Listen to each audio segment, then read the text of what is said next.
Vienas svarbus stabdis, kuris stabdo veiklę moterį siekti savo tikslų ir ji to nežino. Ir šiandien pasidalinsiu dažnai pasitaikančių atvejų. Pavyzdžiui, moteris nori pakeisti karjeros kryptį ir iš gydytojos tapti floriste. Ir yra įsitikinusi, kad ją stabdo menka savivertė, nepasitikėjimas savim arba klaidų baimė. Ir ji klysta. Jos baimė susideda iš to, kad ji bijo prarasti savo tapatybę arba identitetą, kitaip sakant, laikosi įsikibusi etiketės. Mūsų tapatybė susideda iš tam tikrų etikečių, kaip kalėdinė eglutė iš burbuliukų ir kamoliukų. Reiškia, tai yra kažkas, kas tarsi mūsų apibrėžia. Tai štai, jeigu moteris laikosi įsikibus etiketės gydytoja, nebėra vietos floristai.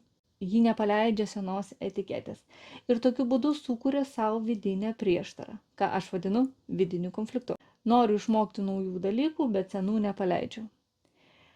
Aišku, gali būti tame užkoduota ir prastas savęs vertinimas, ir netikėjimas tuo, ką darai, ir baimė suklysti. Bet štai baimė prarasti tapatybę, kaip taisyklė, būna didesnė. Jei ir tu nori sužinoti, kuri etiketė tave stabdo siekti savo tikslų, tai parašyk man asmeninę žinutę.